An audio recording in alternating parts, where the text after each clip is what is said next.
வணக்கம். ஆடி மாதம் 13ஆம் தேதி 29/7/2025 செவ்வாய்க்கிழமை, நாகப்பஞ்சமி, கருட பஞ்சமி சொல்லக்கூடிய காலம். இன்றைய தினம் கருட பகவானுக்கு சிறப்பு பூஜை செய்து கொள்ளும் போது நம்மளுக்கு வாழ்க்கையில் மேலும் வளர்ச்சி அடைகிறதுக்கு உண்டான தோஷங்கள்லாம் நிவர்த்தி ஆகும். பெருமாளுடைய அனுகிரகம் கிடைக்கும். இந்த பஞ்சமி அப்படின்னு வரும்போது வைஷ்ணவர்களுக்கு நல்லா தெரியும், கருட பகவானை எல்லா கிரகத்துக்கு அதிபதி, எல்லா கிரகத்துக்கு உண்டான தோஷ நிவர்த்திக்கு கருட பெருமான்கிட்ட ஒப்படைச்சிருவாங்க. அதுவும் குறிப்பாக நாக தோஷம், காலசர்ப்ப தோஷம், ஜாதக தோஷம்னா கருட பகவானுடைய தண்டம், கருட பகவானுடைய மந்திரம், கருட பகவானுடைய காயத்ரி மந்திரம் சொல்லி அது நிவாரணம் பெற்றுக்கொள்வார்கள். அப்போ இந்த நாக தோஷம், செவ்வாய் தோஷம், காலசர்ப்ப தோஷம் அப்படிங்கிறது கருட பகவானுடைய பாதத்தில் போய் செலுத்தினால் நன்மை உண்டாகும். அப்போ அந்த நாகத்துக்கு உண்டான தோஷம் சேர்த்து நிவர்த்தி ஆகுது. இருவருமே பெருமாளுடைய வாகனங்களே. ஆனந்த சயனத்தில் இருக்கக்கூடிய பாம்பு படுக்கையில் இருக்கக்கூடிய பெருமாள், பள்ளி கொண்ட பெருமாள் ஆதிசேஷன் உள்ள தலையில் அமர்ந்து கொண்டார். அதே பெருமாள் கருடன் மீது அமர்ந்து உலகத்தை சுற்றி வருகிறார். இருவருமே முக்கியத்துவம் வாய்ந்தது. அப்போ இருவருக்கு சேர்த்து ஒரு நாள் பூஜை அப்படிங்கும்போது கருட பஞ்சமியில் போய் செய்யும்போது நம்ம ஜாதக ரீதியில் ஏற்படக்கூடிய தோஷங்கள் முழுமையாக நிவாரணம் பெற்று நம்முடைய கிரகங்கள்லாம் விலகி நம்மளுக்கு அனுகிரகம் பண்ணுவாங்க. அன்றைய தினம் விஷ்ணு சாசனமும், கருட சகஸ்நாமம், கருடவுடைய அஷ்டோத்திரம், கருடவுடைய காயத்ரி மந்திரம் எல்லாம் சொல்லி பூஜை செஞ்சு கொள்ளலாம்.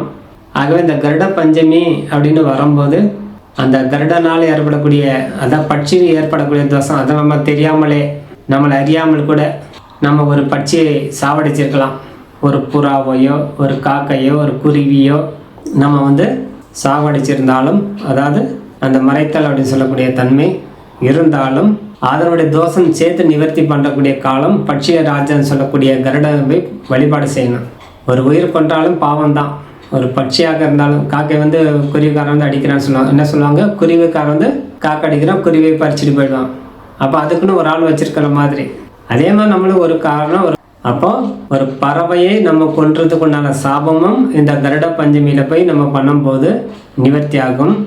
நம்மளை அறியாமலே ஒரு பாம்பு கூட கொன்றிருந்தாலும் அதுக்கு உண்டான தோஷம் சேர்த்து நிவர்த்தி ஆகும். அப்போ பட்சியும் நாகம், சர்ப்பம் சொல்லக்கூடிய தோஷத்தை நிவர்த்தி செய்ய ரெண்டுமே நம்ம வதம் செய்திருந்தால் தோஷம் நிவர்த்தி பண்ணும்.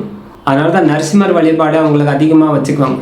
இந்த நாகத்துண்டான பரணம், நாகபரணம் சுட்டியவர் அப்படின்னு பேர். நரசிம்ம பெருமான், விநாயகர், முருகனே அனைத்தும் நாகபரணம் பூசியவர். நாகத்தை, தன் சர்ப்பத்தை தன் கழுத்தில் மாலையாக அணிந்து கொண்டவர் சிவபெருமான். ஆகவே இவர்கள் அனைவருக்குமே இந்த நாகதோஷம், இந்த வழிபாடு செய்யும்போது நாகதோஷம் நம்மளுக்கு அண்டாது. ஆகவே இந்த ராகு கேது ஜாதகத்தில் தோஷம் இருக்குது அப்படின்னு சொல்லலாம். கருடனை போய் தொடர்ந்து பூஜை செஞ்சுட்டு வாங்க.